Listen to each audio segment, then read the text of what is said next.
he graduated salutatorian sa Baguio City High School. Yes.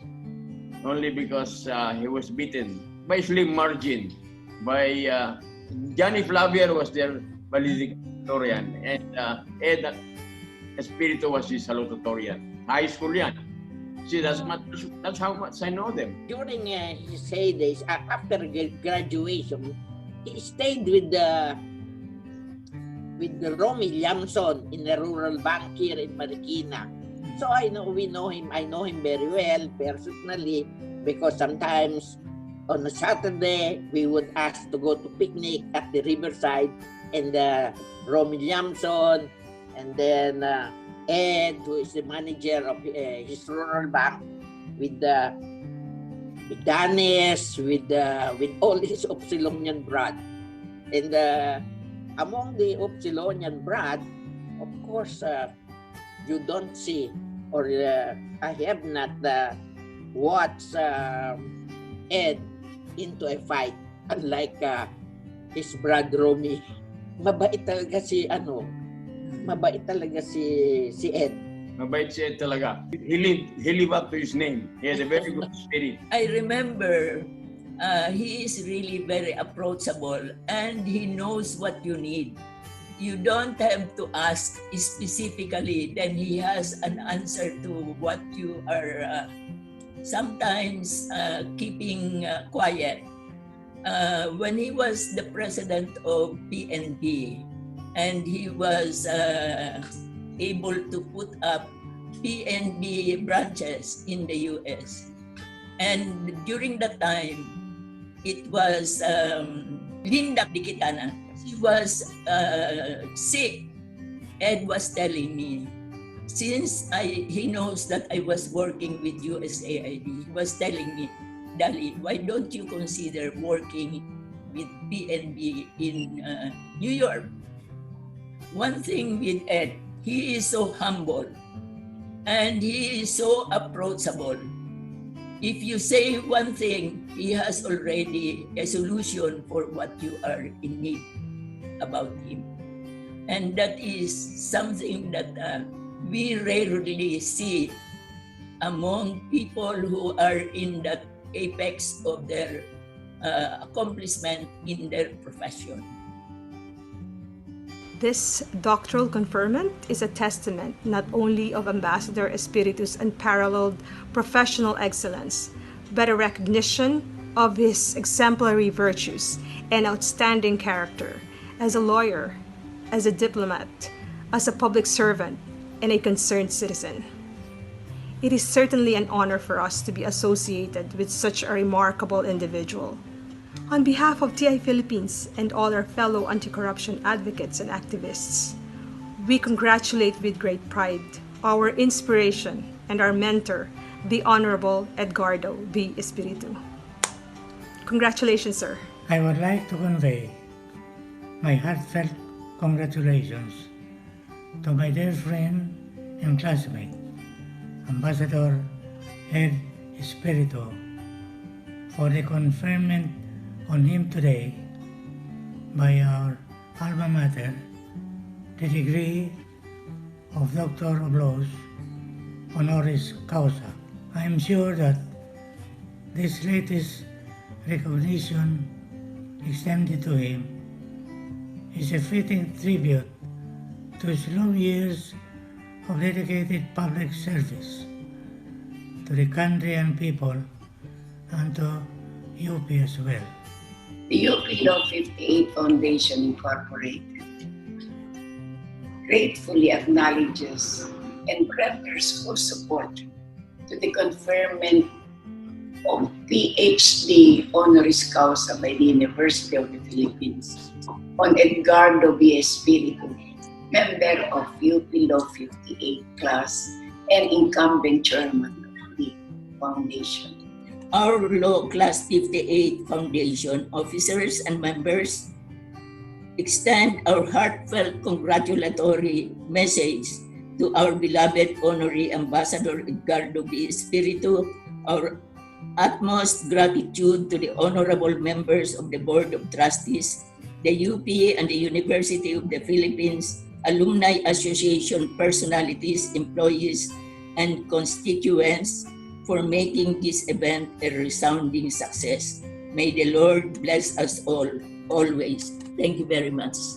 Congratulations, Ed, to your family, particularly to your lovely wife, Lydia.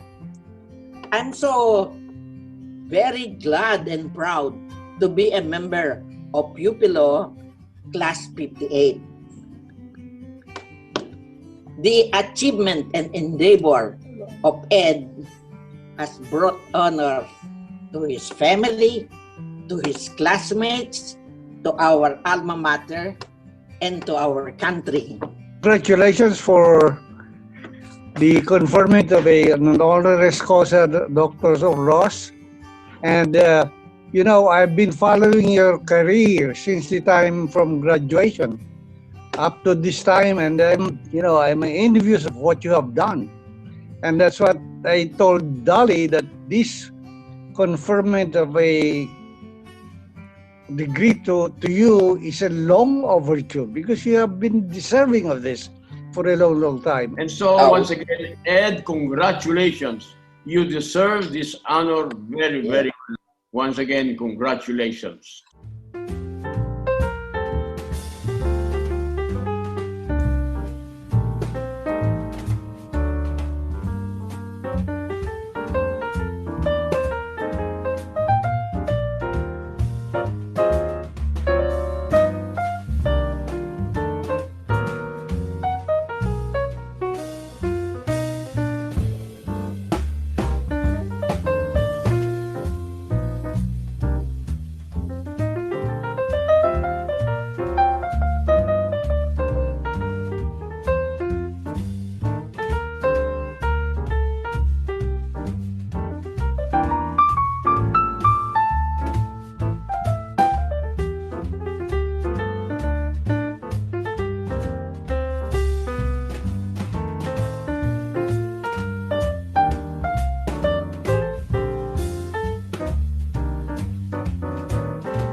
magiliw, pero sa silanganan, alam ng puso, sa dibdib mo'y bungay. Lupang hinirang, kuya ka ng magiliw, sa manlulubi, kita masisingil, sa lagat at bundok, sa simoy at sa langit mo bangag, ay nilang ang tula at awit sa paglayang nilamaan. Ang kisap ng watawat mo'y nagumpay na nagiging, ang bituin ng araw niya kailan ang pwede magdidilim. Yung palang araw ng maraming pagsita, kaya namin sa likod. Aming ligaya naman may mamagin, at namatay ng tayo sa'yo.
Welcome to the online ceremony for the conferment of Doctor of Laws Honoris Causa upon Ambassador Edgardo B. Espiritu by the University of the Philippines System. It is the highest academic recognition of an individual's meritorious contributions for the advancement of a field in a particular discipline through his exemplary accomplishments and contributions. To celebrate this very special occasion, we are very fortunate to have with us one of the Philippines' foremost choral groups founded 40 years ago in the freshman dormitory of Kalayaan Hall in UP Diliman. They are the first Asian choir to win the grand prize in El Concorso Polifonico Internazionale Guido d'Arezzo in Italy twice, the first time in 2001 and then again in 2018. Please welcome the UP Singing Ambassadors under the baton of its founder and conductor, Dr. Edgardo Lumbera Manguiat.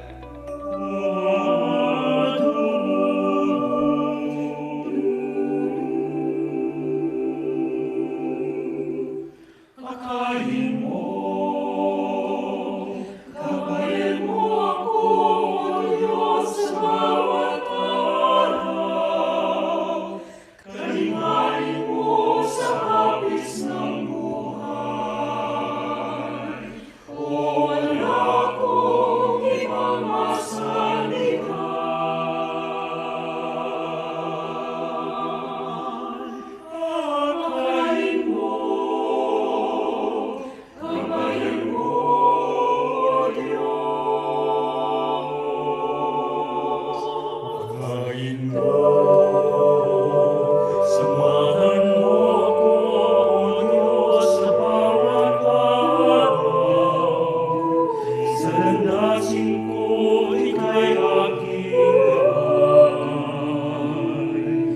Pag-ibig mo ang aking kanluran,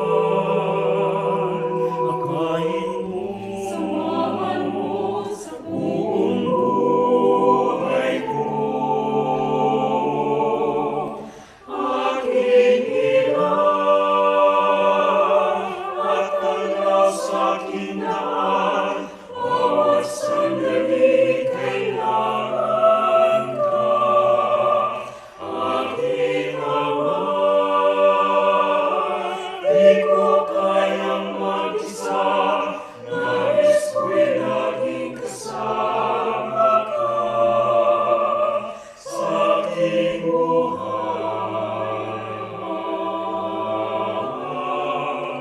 O samahan mo, akayin mo, unahan mo. Sa minsan kong pagsumay, akayin mo ako. Ituwid mo ako sa tamang daan. Huwag mo akong iiwan kailanman. Pangunahan mo, akayin mo sa buong buhay ko. Aking ilan at tanglaw sa aking daan, bawat sandali kailangan ka. Aking Ama, di ko kayang mag-isa, nais ko'y laging kasama ka sa aking buhay. Aking ilan at tanglaw sa aking daan, bawat sandali kailangan ka. Aking Ama, di ko kayang mag-isa, nais ko'y laging kasama ka sa aking buhay araw-araw. Samahan mo, akayin mo, samahan mo, paunahan mo ako, O Diyos.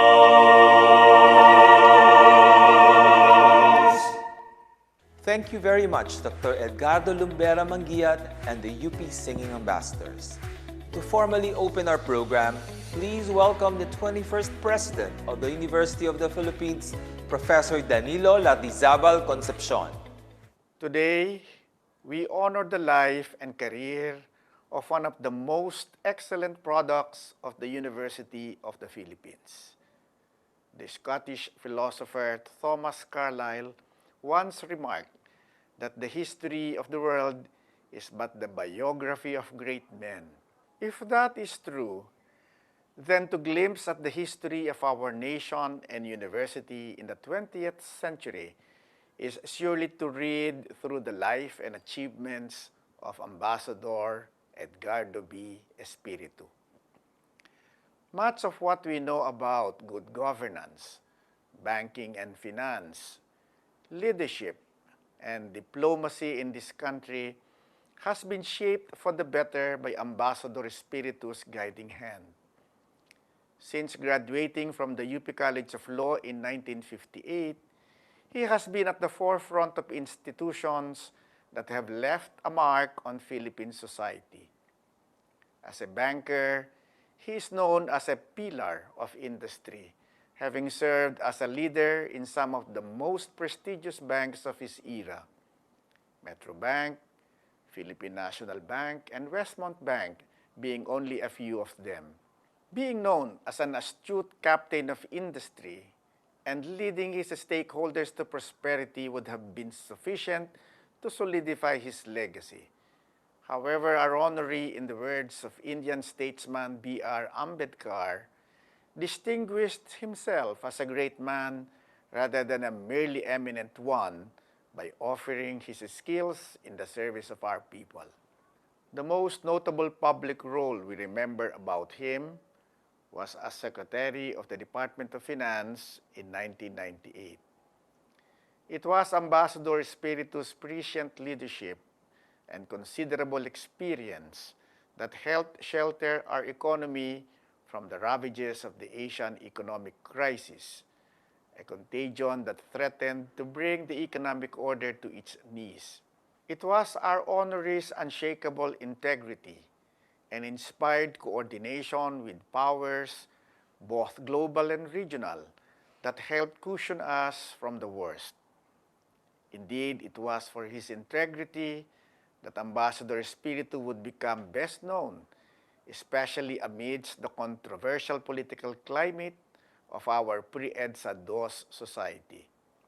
His performance in government all but affirmed what we in UP always knew, that honor always comes before excellence and that the luxury of a good conscience is a privilege the best of us would gladly risk our lives for.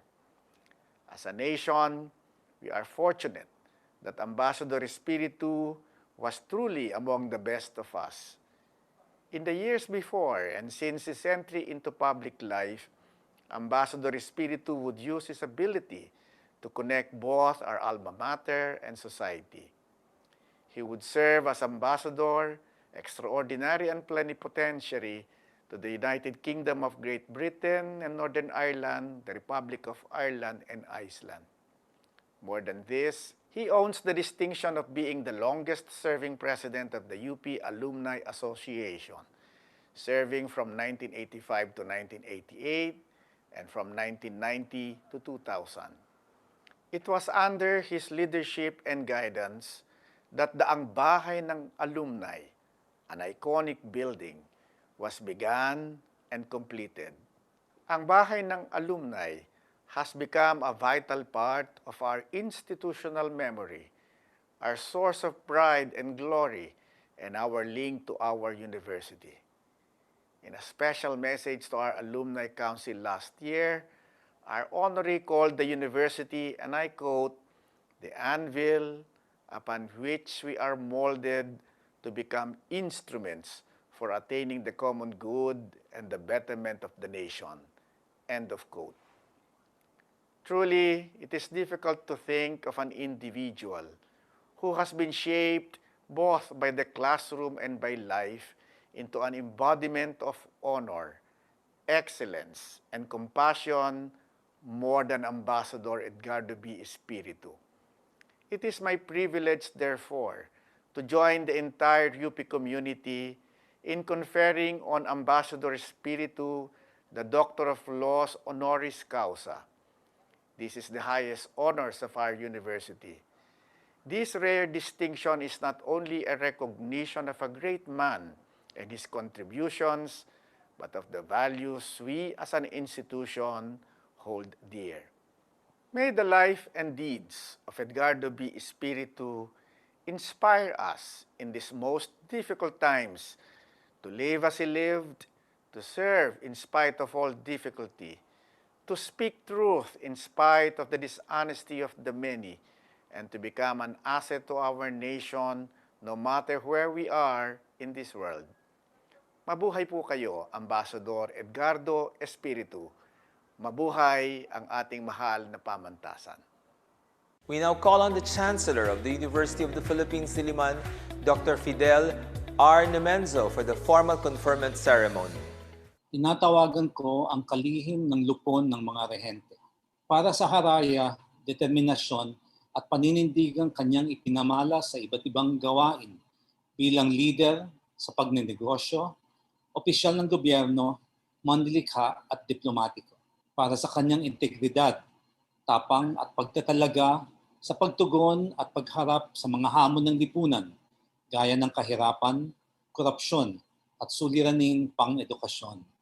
Para sa maraming tagumpay na kaniyang nakamit sa larangan ng pagbabangko at pananalapi, economics, pagnenegosyo at industriya, diplomasya at estadismo, pananagutang sosyo-sibiko at edukasyon para sa pangunguna upang ang iba't ibang proyekto, organisasyong, pampamahalaan at iba pang gawain ay lumago at magtagumpay sa pamamagitan ng kanyang mahusay na pangangasiwa, pamumuno at profesionalismo.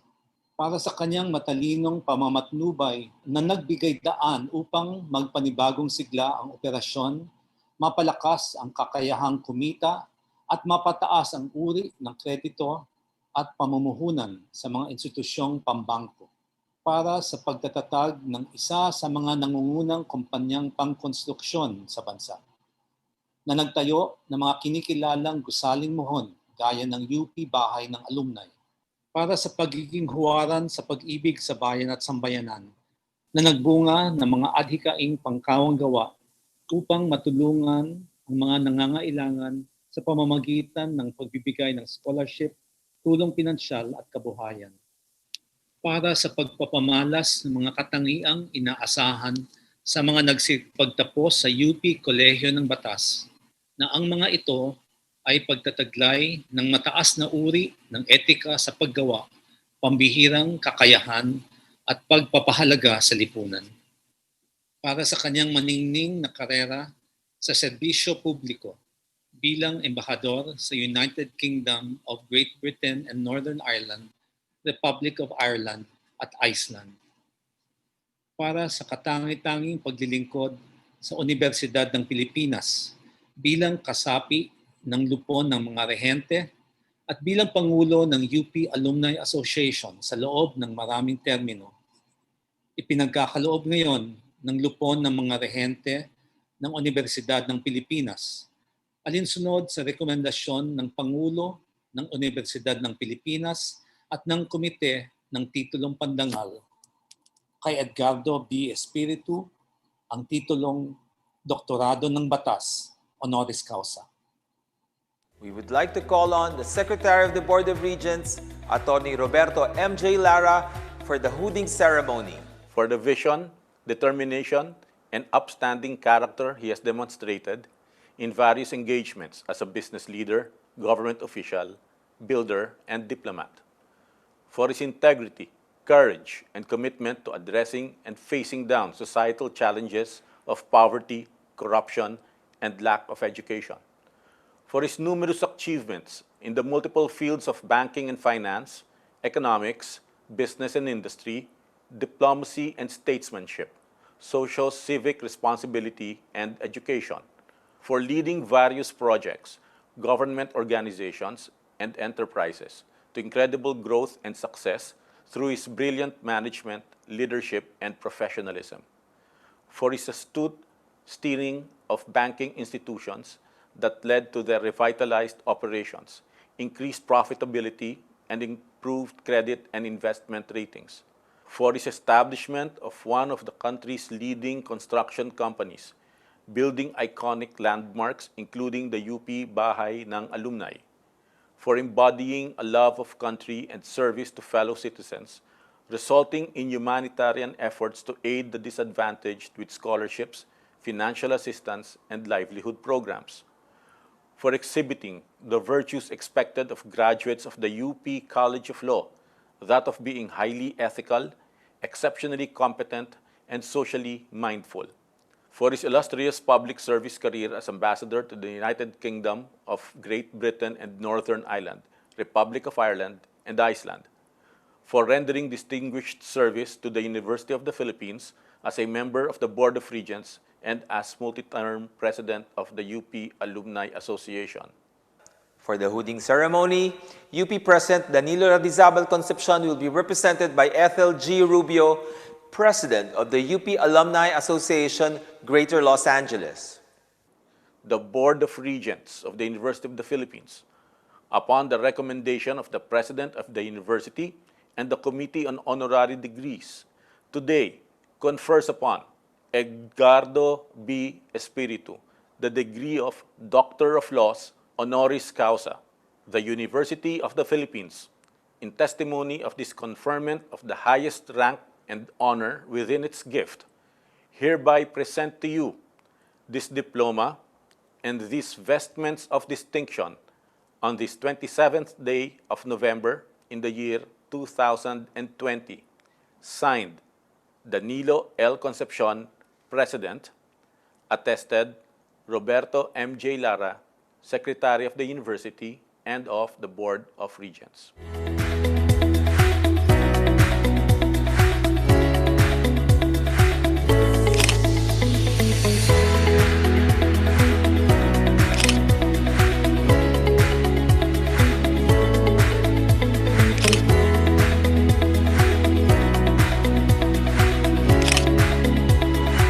Ladies and gentlemen, may we present to you Edgardo B. Espiritu, Doctor of Laws.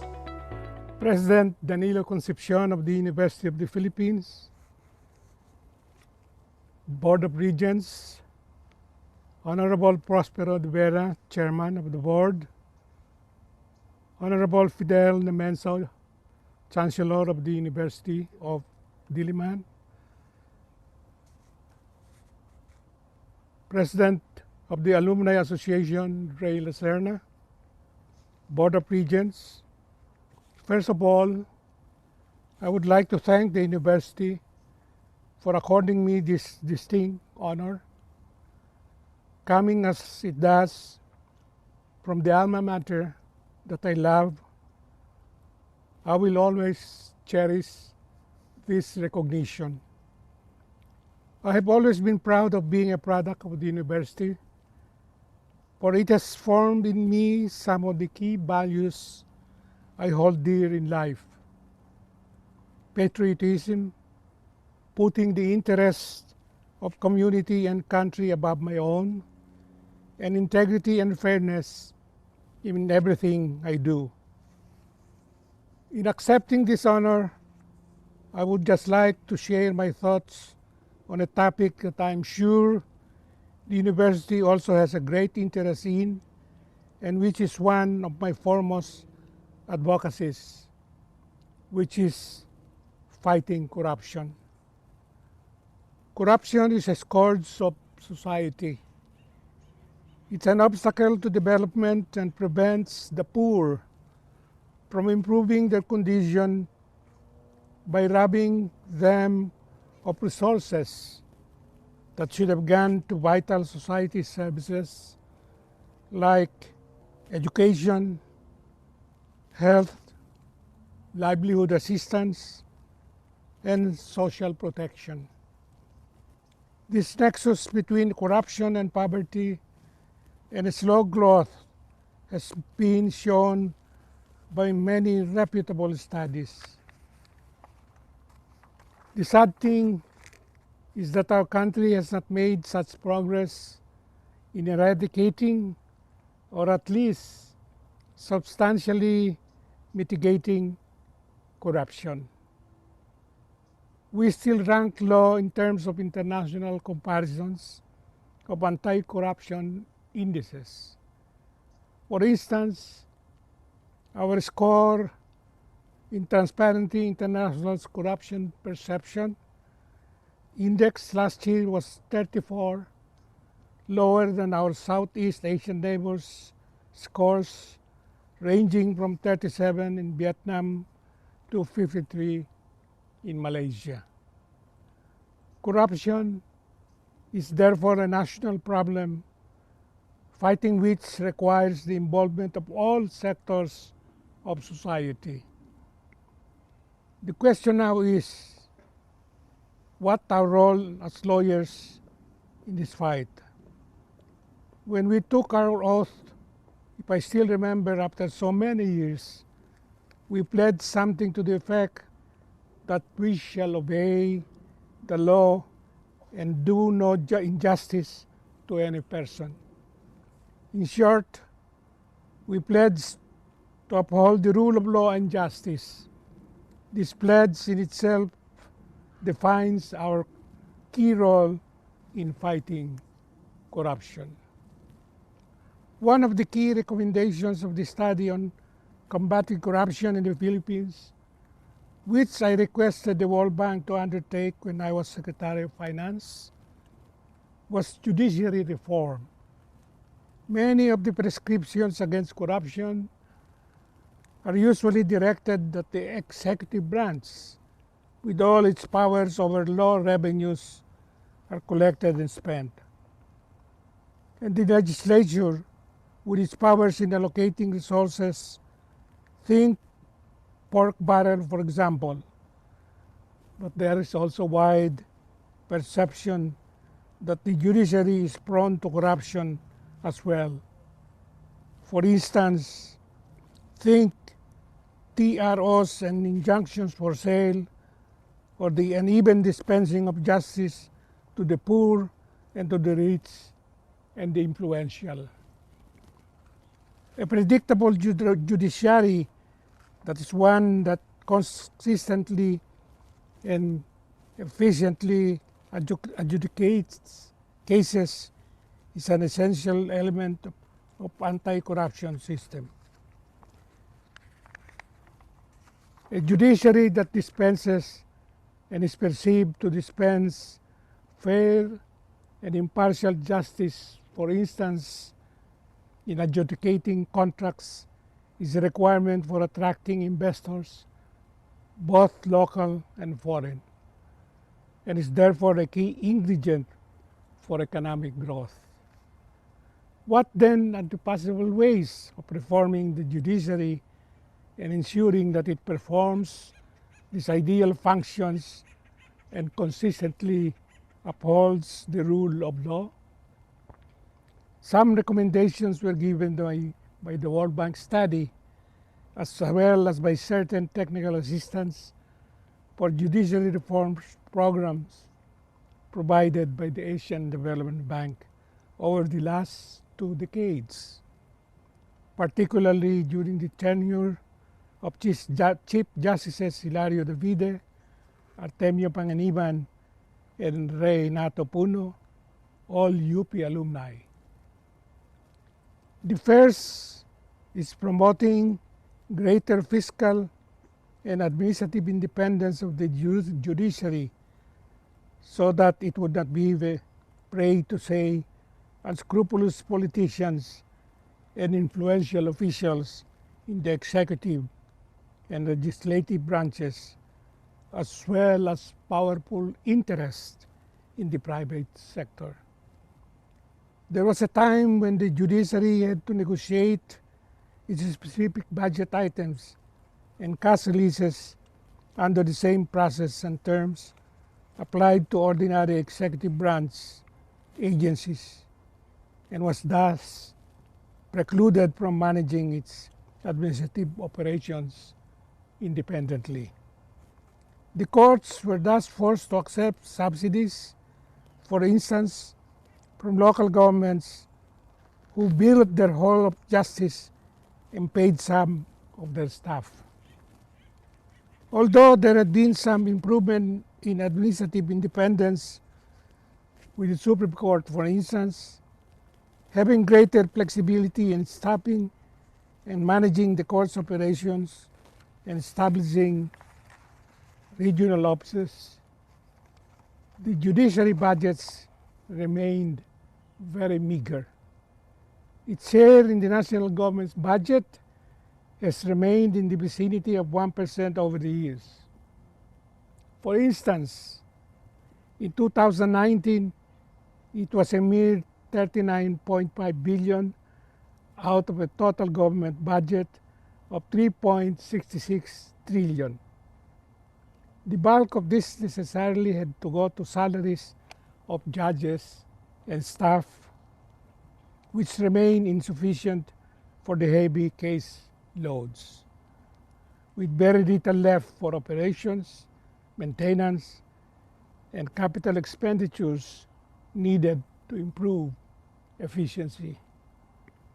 I'm not sure if this is the way to ensure that the third co-equal branch of government is running smoothly and according to the tenets of fairness and the rule of law.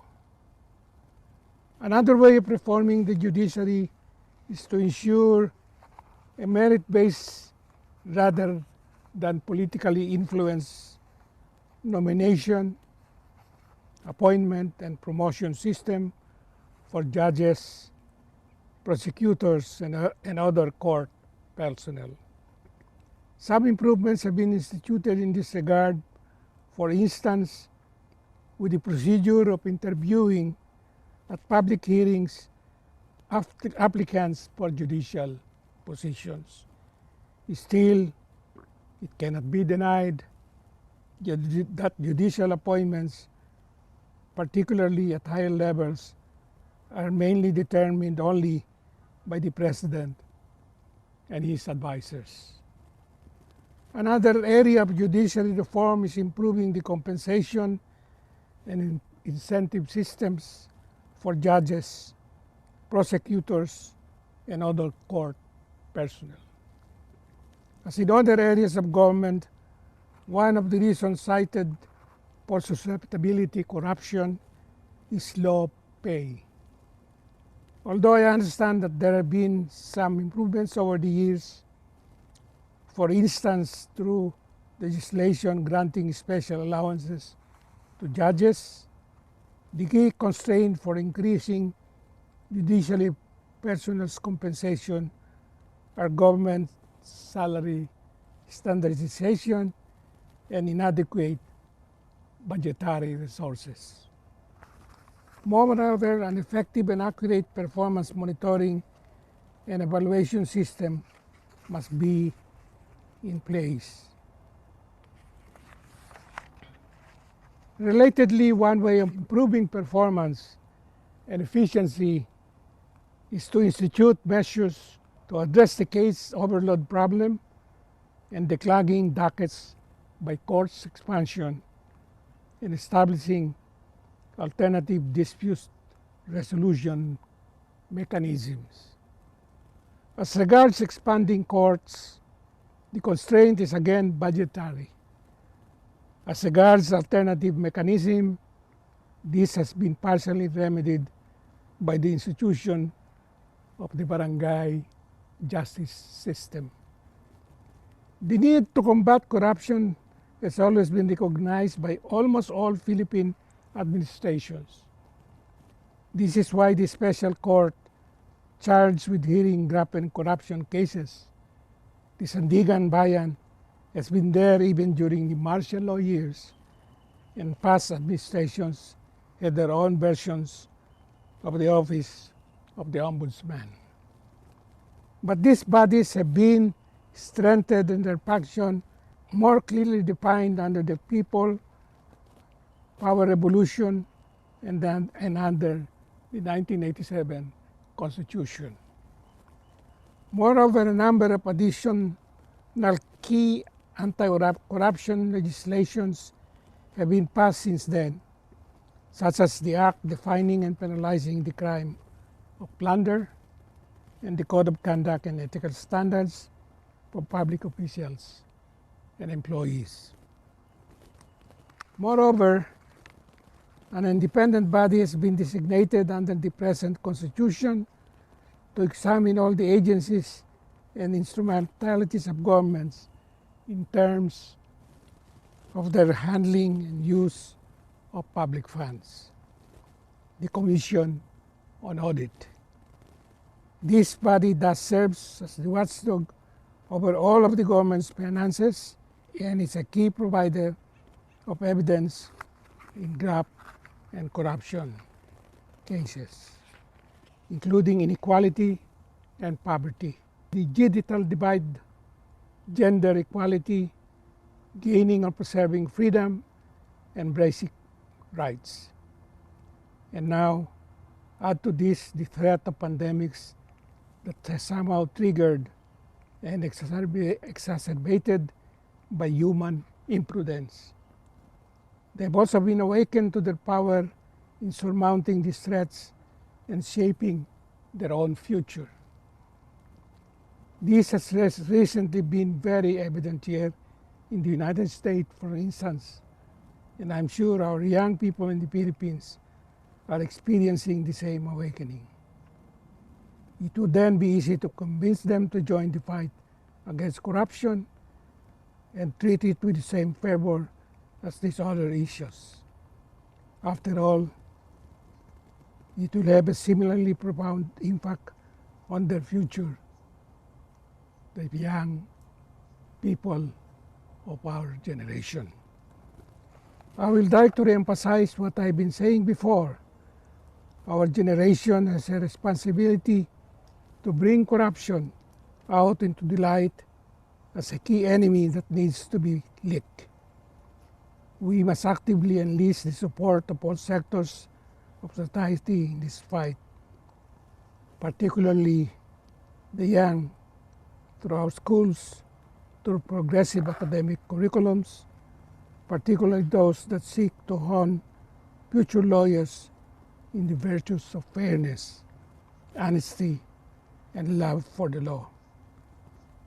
Through civil society initiatives, through the media and the virtual world, we would then be able to pass on this advocacy to the next and future generations and have a better chance in defeating the social affliction of corruption for good. Thank you very much.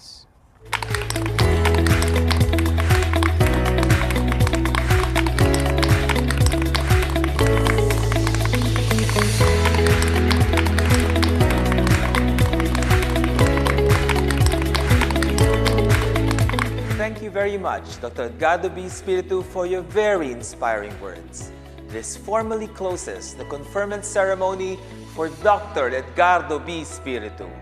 Have a pleasant day and enjoy the rest of the evening.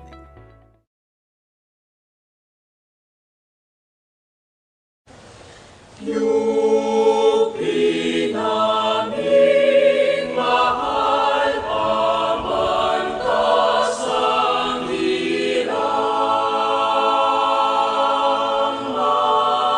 magdinig namin sana'y inyong dinggin. Malayong lupain amin mangarating, di rin magbabago ang damdamin.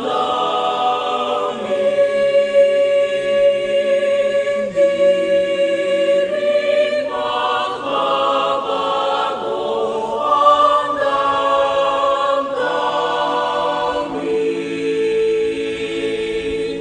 Luntian at pula sa gisang magpakailanman.